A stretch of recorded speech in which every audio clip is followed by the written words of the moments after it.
स्वागत है आप सभी का हमारे इस बेहद विशेष कार्यक्रम में। आपके साथ मैं हूं प्रीति बिष्ट।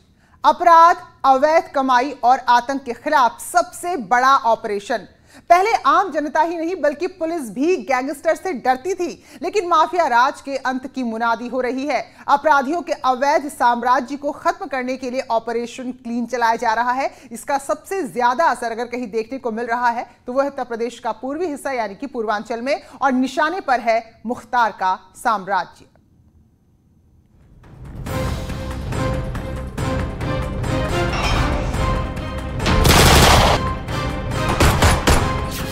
विकास दुबे के बाद यूपी में टॉप के अपराधियों के खिलाफ एक्शन।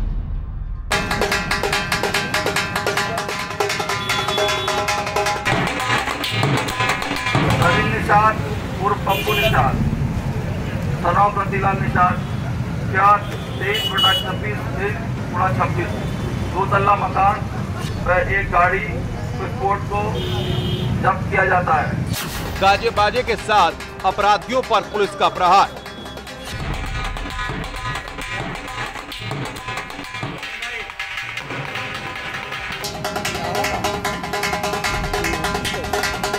जो पुलिस से बचकर भाग रहे थे उन्हें पकड़कर जेल में डाला जा रहा है, और जिन्होंने अपराध के बल पर संपत्ति बनाई थी, मुनादी कर उनकी संपत्ति कुर्क की जा रही है। नवीन निषाद उर्फ पप्पू, सन ऑफ स्वर्गीय रतीलाल निषाद, ये 2 तल्ला मकान को कुर्क किया गया है। मुख्तार अंसारी, अतीक अहमद, खान मुबारक, उमेश राय उर्फ गौरा राय, त्रिभुवन सिंह उर्फ पवन कुमार यूपी के टॉप 5 क्रिमिनल हैं, जिनके खिलाफ यूपी पुलिस एक्शन मोड में है। बल्कि इनके स्लीपर सेल के सुरमाओं को भी सलाखों के पीछे भेजने का पुख्ता बंदोबस्त किया जा रहा है।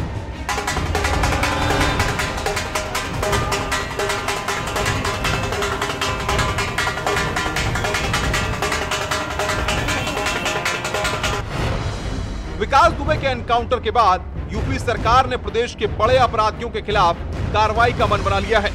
टॉप मोस्ट अपराधियों की लिस्ट हर जिले के कप्तान को भेजी गई है, और लिस्ट में जिन जिन क्रिमिनल्स के नाम हैं उनके खिलाफ और उनके गुर्गों पर कार्रवाई हो रही है।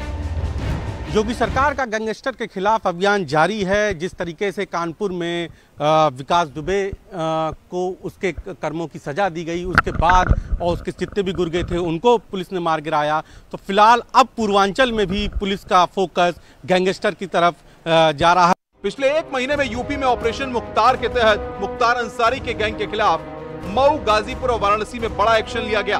मुख्तार गैंग के 68 से ज्यादा अपराधियों के खिलाफ गैंगस्टर एक्ट में कार्रवाई की गई है, और कई अपराधियों को जेल भेज दिया गया है।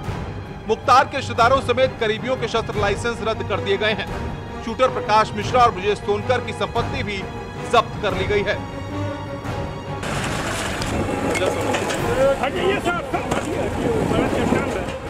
ये तस्वीरें मुख्तार साम्राज्य के पतन की हैं। अवैध तरीके से कमाई गई संपत्ति, बंदूक बल पर कब्जा किए गए मकान और जालसाजी कर उगाही करने वाले फर्जी उद्योगों के खिलाफ पुलिस और कई जिलों का प्रशासन लगा हुआ है। 80 के दशक से अपराध की दुनिया में उतरे मुख्तार अंसारी ने न सिर्फ खुद के लिए बल्कि अपने गुर्गों को भी अकूत संपत्ति दिलाने में मदद की थी। डर के कारोबार को इतना बड़ा कर लिया था कि लोग कहने लगे थे कि मुख्तार गैंग का कोई कुछ नहीं बिगाड़ पाएगा। लेकिन योगी सरकार में पुलिस के डर से अपराधी भागते फिर रहे हैं, और जिन्होंने बंदूक के दम पर अपनी संपत्ति बनाई है उसका अंजाम कुछ ऐसा सामने आ रहा है।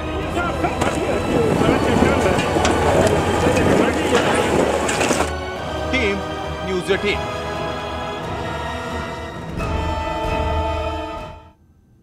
तो मुख्तार के अवैध साम्राज्य को, गैर कानूनी साम्राज्य को खड़ा करने में जिन जिन लोगों ने मदद की थी, उनकी गैर कानूनी रूप से बसाई गई दुनिया को पुलिस प्रशासन एक एक कर उजाड़ रही है। तो आज हम आपको पुलिस कार्रवाई की हर एक तस्वीर दिखाएंगे और बताएंगे कि आखिर मुख्तार के गुर्गों को उनके किन गुनाहों की सजा दी जा रही है।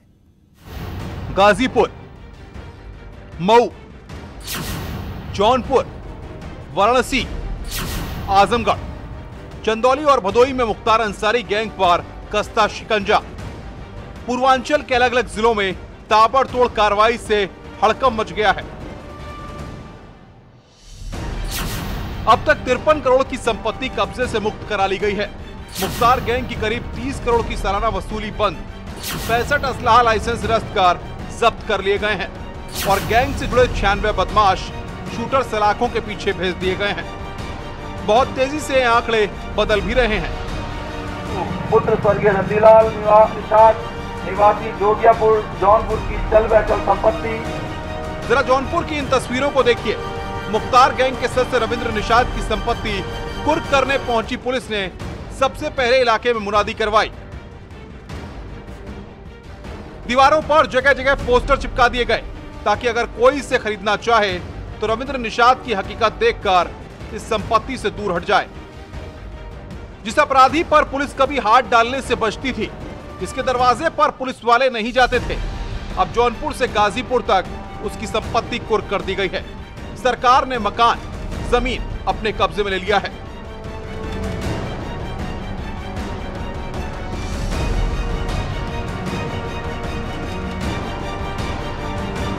ये मछली का व्यापार करते हैं और इसमें माफिया मुख्तार अंसारी का हिस्सा रहता है। उसी के क्रम में गैंगस्टर ने अपना काम करने के बाद दोनों को गिरफ्तार करके जेल भेजा गया है। उसके बाद 14/1 में माननीय जिलाधिकारी जौनपुर महोदय द्वारा इसकी संपत्ति कुर्क की गई है। आज उसी के मुनादी का कार्यक्रम 17 जुलाई को कुर्क संपत्ति की कीमत 1 करोड़ 10 लाख रुपए आंकी गई है, जबकि पिछले दिनों 4 करोड़ रुपए की चल और अचल संपत्ति को कुर्क किया गया था। मुख्तार गैंग के अपराधियों की जहां जहां पर अवैध संपत्ति से सबको जब्त करने की कार्रवाई लगातार जारी है।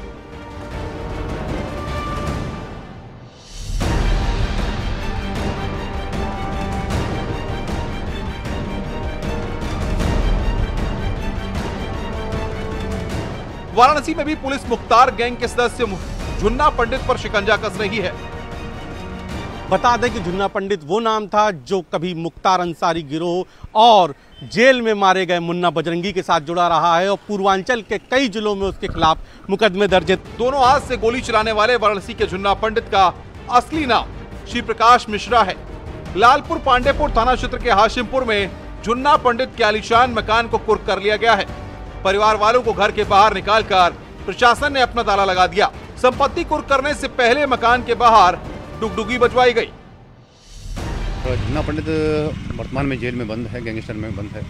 इसके अलावा और भी जितने भी इस प्रकार के गैंगस्टर हैं जिन्होंने क्राइम करके संपत्ति अर्जित करी हैं, कार्रवाई की जाएगी। कल एक कार्रवाई बलिया में भी हुई है। बलिया में सारा माफिया की 85 लाख की प्रॉपर्टी सीज की गई है। इसके अलावा और भी बहुत से जिलों में कार्रवाई हमारी प्रचलित है। अभी कुछ दिन पहले कार्रवाई मऊ में भी हुई थी, वहाँ भी 70 लाख की प्रॉपर्टी एक इनका वसूली करने वाले लोग थे, उनकी भी जब्त की गई है। तो ये बड़े युद्ध स्तर पर इसमें कार्रवाई चल रही हैं। किसी को बख्शा नहीं जाएगा, कोई भी गैंग का हो। जितनी भी ऑर्गेनाइज क्रिमिनल्स हैं, माफिया हैं, इनकी कमर तोड़ दी जाएगी और जितनी भी इनकी इलीगल एक्टिविटीज़ हैं, इलीगल इकोनॉमिक एक्टिविटीज़ हैं, उस पर हम लोग प्रहार कर रहे हैं। झुन्ना पर हत्या, रंगदारी और हत्या के प्रयास करीब 20 मामले यूपी के कई जिलों में दर्ज हैं। पुलिस इसके साथियों पर नकेल कसने के साथ साथ वाराणसी के आसपास के बदमाशों पर भी कार्रवाई कर रही है। जो भी माफियाओं के संपर्क में जो उनकी गतिविधियों में शामिल रहते हैं, इलीगल एक्टिविटी शामिल रहते हैं, चाहे वो इकोनॉमिक एक्टिविटीज़ हों, चाहे रंगदारी हों, चाहे कब्जा करना हो या अन्य चीज़ें हों, एक एक को ढूंढा जा रहा है और काफ़ी जानकारी हमारे पास इकट्ठी हो चुकी हैं। इसके साथ साथ जो ऐसे बहुत से भी व्यक्ति भी हैं जिनमें लाइसेंसी वेपन्स हैं। अभी हमने पिछले दिनों में काफ़ी लाइसेंस कैंसिल कराए, जैसे मऊ में हमने 18 लाइसेंस कैंसिल कराए, जमा कराए गए। आपके इसके अलावा गाजीपुर में हमने 39 वेपन्स को हमने जब्त कराया है, उनको कैंसिल कराया है। तो जो वेपन्स भी रखे हुए हैं उनको भी हम लोग देख रहे हैं और जो कुछ कब्जे भी थे, अभी देखा गाजीपुर में हमने काफ़ी कब्जे भी हटवाए। जो ज़मीन कब्जा कर रखी थी, या चाहे एयरपोर्ट की ज़मीन हो, चाहे तालाब की ज़मीन हो जिसमें गोडाउन बने हुए थे, चाहे नदी पर पुल बनाया जा रहा हो, तो और भी ऐसी भी काफ़ी संपत्तियाँ हैं जिनके बारे में जानकारी की जा रही हैं। जो भी ये गैंगस्टर्स हैं, जो भी माफिया हैं, इनके खिलाफ बहुत सख्त कार्रवाई होगी। तो आपने सुना कि पुलिस एक्शन में है, रडार पे हैं बड़े गैंगस्टर, बड़े माफिया जो या तो जेल में बंद हैं, तो उन सबको अब पुलिस के एक्शन मोड में सबकी संपत्तियां सीज की जा रही हैं। ठेकों से जुड़े हुए हो बात हो, चाहे वो ज़मीन हड़पने से, जमीन कब्जाने से हो, हर एक बिंदु की जांच हो रही है और कोशिश सिर्फ इतनी है कि अब पूर्वांचल से जो गैंगस्टर है उसी किसी से कमर तोड़ी जाए। तो एक बार फिर विकास दुबे कांड के बाद पूर्वांचल में पुलिस एक्टिव है और बड़े बड़े गैंगस्टर पुलिस के रडार में हैं और उसी कड़ी में आज झुन्ना पंडित की भी 60 लाख की प्रॉपर्टी सीज की जा रही है। कैमरा पर्सन पंकज सिन्हा के साथ उपेंद्र द्विवेदी, न्यूज़ 18 वाराणसी। तो एक तरफ पुलिस अवैध संपत्ति को सीज कर रही है, जब्त कर रही थी, दूसरी ओर मुख्तार के गुर्गों को, सहयोगियों के जो भी हथियार लाइसेंस उन्होंने लिए थे उनको भी ताबड़तोड़ तरीके से रद्द किया जा रहा है। एक बड़े अभियान के तहत ये सारी कार्रवाई हो रही है। तो लोग सवाल पूछते हैं कि क्या योगी सरकार में मुख्तार का अवैध साम्राज्य खत्म हो जाएगा? तो इस सवाल का जवाब जानना है तो हमारी अगली रिपोर्ट देखिए।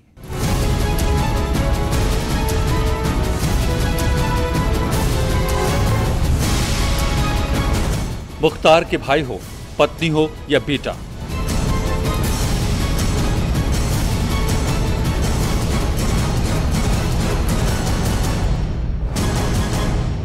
एक साथ सभी के खिलाफ कार्रवाई की ये तस्वीरें हैं। अब तक मुख्तार अंसारी के परिजनों, सहयोगियों के लाइसेंस रद्द किए गए हैं। आरोप था कि मुख्तार के गुर्गे एक लाइसेंस पर कई असलहे रखते थे। ना तो उनके पास गोलियों का हिसाब था, ना ही बंदूकों के कागजात। IS गैंग है, इंटरस्टेट गैंग इनका मुख्तार अंसारी का है। इनके सदस्यों, रिश्तेदारों और सहयोगियों से के कब्जे से जो परिसंपत्ति अब तक मुक्त कराई गई है उसकी अनुमानित कीमत लगभग 39 करोड़ और 80 लाख के आसपास बैठती है। इसके अलावा इनसे 33 लोगों के शस्त्र अब तक निलंबित करा करके और विभिन्न थानों में जमा कराए जा चुके हैं। सवाल पूछे जा रहे हैं कि क्या योगी राज में खत्म हो जाएगा मुख्तार का टेरर? तो तस्वीरें बता रही हैं कि अब वक्त अपराधियों के साथ नहीं है। 80 के दशक से अब तक पूर्वांचल में मुख्तार के गुर्गों ने राजनीतिक संरक्षण से जो अवैध कारोबार फैलाया था, योगी सरकार में अब वो सिमटने लगा है। 22 जून से पहले मुख्तार की पत्नी और भाइयों को जिला प्रशासन ने नोटिस जारी किया था। इन पर एक लाइसेंस पर कई हथियार रखने का गंभीर आरोप था। मुख्तार अंसारी के करीबी रुद्र नारायण के खिलाफ आर्म्स एक्ट के तहत मुकदमा दर्ज किया गया। मुख्तार के एक-एक करीबियों के पास मौजूद हथियारों की जांच की जा रही है और जिसने भी अवैध तरीके से हथियार रखा है उसके खिलाफ कार्रवाई हो रही है। गाजीपुर में गोरा राय, राहुल सिंह के खिलाफ भी कार्रवाई हुई। FCI गोदाम से सटी 5 बीघा जमीन को कब्जा मुक्त कराकर सीज कर दिया गया है। वाराणसी में मछली कारोबारी सलीम और उसके 2 साथियों राजेश गुल्ली और आनंद मसीह के खिलाफ कैंट थाने में गैंगस्टर एक्ट के तहत मुकदमा दर्ज कर संपत्ति सीज की गई। 2012 में वाराणसी की कैंट विधानसभा से चुनाव लड़ चुके सलीम पर मुख्तार गिरोह की आर्थिक मदद करने और बदमाशों की जमानत कराने में अहम भूमिका निभाने का आरोप है। 22 जून को गाजीपुर जिला प्रशासन ने मुख्तार के करीबी ठेकेदारों के 3 हॉट मिक्सिंग प्लांट को ध्वस्त कर दिया। मुख्तार के करीबी कानून को ठेंगा दिखाते हुए सदर कोतवाली के अंधों में हॉट मिक्सिंग प्लांट चला रहे थे। बताया जा रहा है कि ये जमीन एयरपोर्ट की है, लेकिन डर की वजह से कोई इनके खिलाफ कार्रवाई नहीं कर रहा था। पुलिस भी मुख्तार के गुर्गों पर हाथ डालने से बचती रही थी। अंधाऊ के पास सरकारी जमीन पर जो कि एयरपोर्ट के लिए आवंटित थी, लगभग 50 बीघे से अधिक एरिया में, वहाँ पे सूचना मिली थी राजस्व और पुलिस की ज्वाइंट टीम को कि अवैध रूप से कब्जा करके कुछ लोग वहाँ पे हॉट मिक्स प्लांट चला रहे थे। तो इस पे छानबीन की गई तो पता चला कि मुख्तार अंसारी गैंग के सक्रिय सदस्य रहे भीम सिंह तथा उनके रिश्तेदार राहुल सिंह तथा अन्य ठेकेदार शैलेंद्र सिंह एवं राहुल राय द्वारा वहां पर पिछले 8 वर्षों से अधिक समय से हॉट मिक्स प्लांट बड़े बड़े मशीनें लगा करके की जा रही है। योगी सरकार मुख्तार गैंग के काले कारनामों पर शिकंजा कसने में जुटी है। नतीजा मऊ से लेकर गाजीपुर तक हड़कंप मच गया है। जो कभी किसी से नहीं डरते थे अब छिप रहे हैं। 19 जून को भी पुलिस ने मुख्तार गैंग के उन सदस्यों को धर दबोचा जो अवैध बूचड़खाना चलाते थे। अवैध कारोबार और अवैध हथियार के दम पर पूर्वांचल के अपराधी दशकों से फलते फूलते रहे हैं। यहाँ तक कि मुख्तार अंसारी के बेटे पर भी अवैध रूप से विदेशी हथियार रखने का आरोप है। अक्टूबर 2019 में दिल्ली में मुख्तार अंसारी के बेटे के बंगले से भारी मात्रा में हथियार बरामद हुआ था। अब्बास अंसारी के घर से जो हथियार मिले थे उसकी तस्वीरें आप अपनी टीवी स्क्रीन पर देख रहे हैं। लाखों रुपए में ये हथियार खरीदे गए थे और दिल्ली वाले बंगले पर रखा गया था। उत्तर प्रदेश पुलिस ने अब्बास अंसारी के बंगले पर छापेमारी कर 6 घातक हथियार समेत 4,431 कारतूस बरामद किए। पुलिस को छापेमारी में इटली की बेरेटा गन से लेकर ऑस्ट्रिया की ग्लाक 25 पिस्टल के बैरल तक मिले।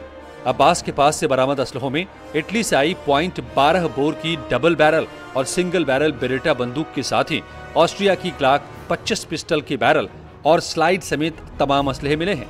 इसके अलावा लखनऊ की इंडियन आर्म्स कॉर्प से खरीदी गई .300 बोर की मैग्नम राइफल, दिल्ली के राजधानी ट्रेडर्स से डबल बैरल बेरेटा गन और मेरठ के शक्ति गन हाउस से खरीदी गई यूएसए की .357 बोर की रगर जीपी 100 रिवॉल्वर भी मिली। हाल ही में मुख्तार अंसारी के बेटे अब्बास से लखनऊ में 6 घंटे तक पूछताछ हुई। यानी पुलिस न सिर्फ मुख्तार अंसारी बल्कि उसके बेटे, पत्नी और भाई के खिलाफ कड़ा एक्शन ले रही है।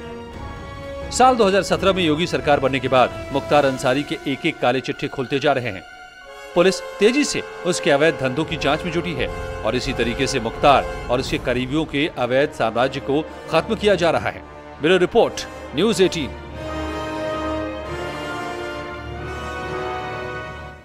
ब्रेक के बाद स्वागत है आप सभी का। तो अब आपको बताते हैं कि आखिर मुख्तार ने कैसे अपराध की दुनिया में अपनी एक धमक बना ली और डर ऐसा कि पुलिस वाले भी इसके पास जाने से घबराते थे। तो मुख्तार का साम्राज्य ऐसे ही इतना नहीं फैल गया, ऐसे ही इतना बड़ा नहीं हुआ। 90 के दशक में अपराध की दुनिया में कदम रखने वाला एक गैंगस्टर धीरे धीरे पूर्वांचल में अपने पैर जमाने लगा। अपने गुर्गों की मदद से हत्या, वसूली, जमीनों में कब्जे जैसा कारोबार करने लगा और इसके इस गुनाह में साथ दिया खाकी और खादी ने।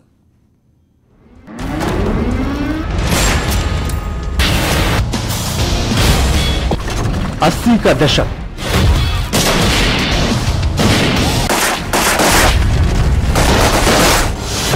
पूर्वांचल में नए तरह के गैंग पनप रहे थे।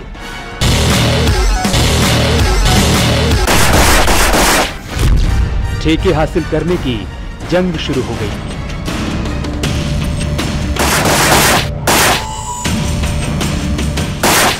जिसके पास लाठी और राजनीति की ताकत होती थी उसी के हक में ठेके आवंटित होने लगे।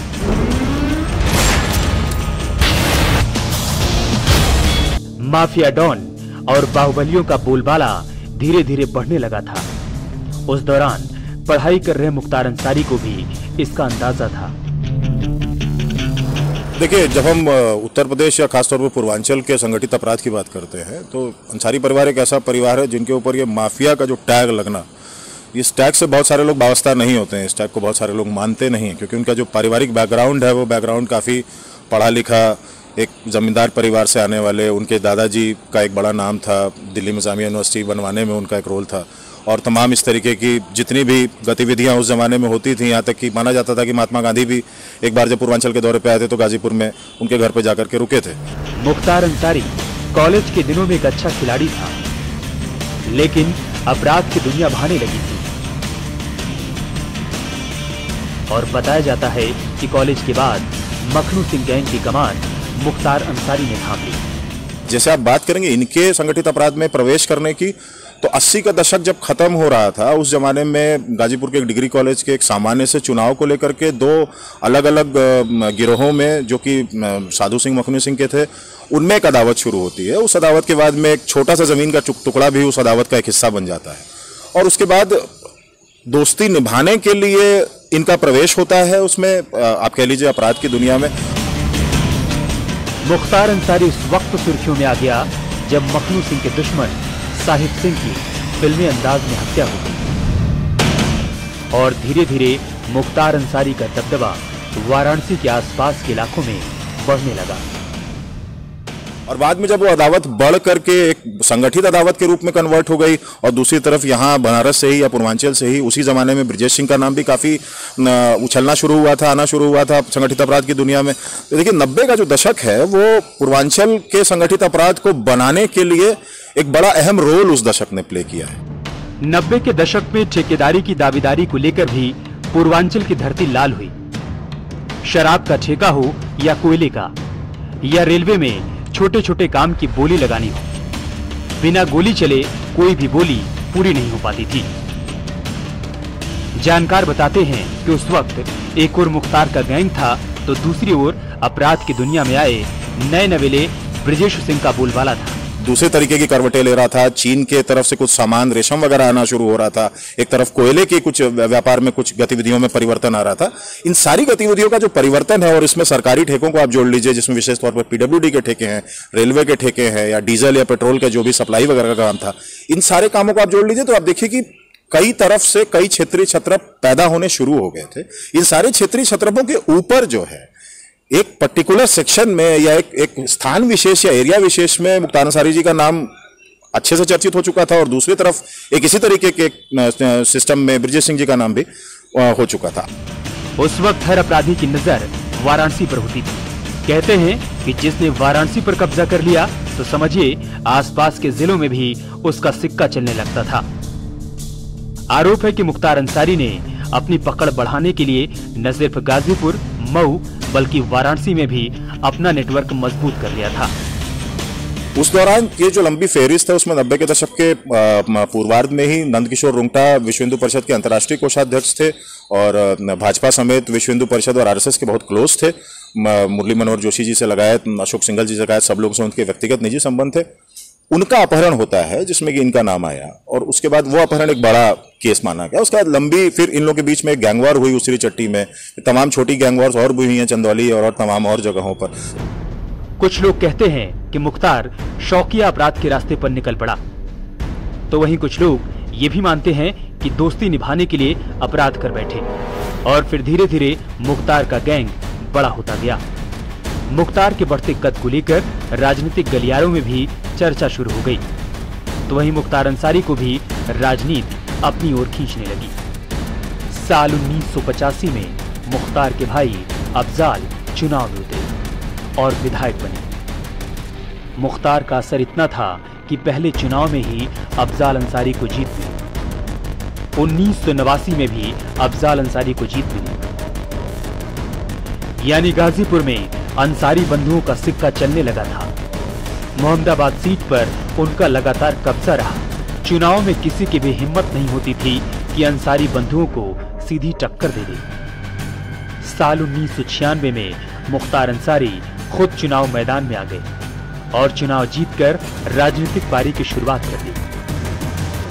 गाजीपुर भूमिहार बाहुल्य इलाका है, जहां पर 90 के दशक में भूमिहारों के खिलाफ चुनाव लड़ना किसी भी दूसरे जात के लोगों के लिए आसान नहीं था। लेकिन अंसारी बंधुओं ने चुनौती दी और चुनाव जीतने लगे। हालांकि मुख्तार अंसारी की माफिया वाली छवि में कोई बदलाव नहीं हुआ और ब्रजेश सिंह से गैंग वॉर होता रहा।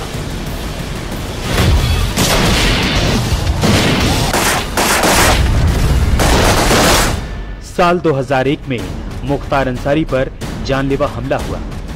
इस हमले में मुख्तार अंसारी के 3 साथी मारे गए, लेकिन वो बाल बाल बच गया। एक तरफ ब्रजेश सिंह मुख्तार को चुनौती दे रहा था, तो दूसरी ओर राजनीति में कृष्णानंद राय का नाम तेजी से उभर रहा था। साल 2002 में बीजेपी ने कृष्णानंद राय को मोहम्मदाबाद से टिकट दिया और राय ने अंसारी बंधुओं के हाथ से जीत छीन ली। फिर क्या था, गाजीपुर में अंसारी बंधुओं के सबसे बड़े दुश्मन बनकर उभरे कृष्णानंद राय। लेकिन गाजीपुर संसदीय सीट से मुख्तार ने अपने भाई को एक बार फिर जीत दिलाई और मनोज सिन्हा को चित कर दिया। लेकिन अक्टूबर 2005 में मऊ दंगा भड़काने के आरोप में मुख्तार जेल चला गया। इधर कृष्णानंद राय से मिल रही राजनीतिक चुनौती मुख्तार के लिए परेशानी पैदा कर रही थी। राय के परिजनों का आरोप था कि मुख्तार मोहम्मदाबाद सीट की हार को बर्दाश्त नहीं कर पा रहा था। कृष्णानंद राय की पत्नी का आरोप है कि खेल के उद्घाटन के लिए बुलाना एक साजिश थी और उस दिन वो बुलेट प्रूफ कार में भी नहीं थे। पत्नी का आरोप है कि पूरी तैयारी के साथ मुख्तार ने कृष्णानंद राय की हत्या कर दी। लेकिन 14 साल बाद सीबीआई कोर्ट ने मुख्तार अंसारी को सभी आरोपों से बरी कर दिया। तो विशेष में फिलहाल इतना ही। ब्रेक के बाद भी खबरें जारी हैं।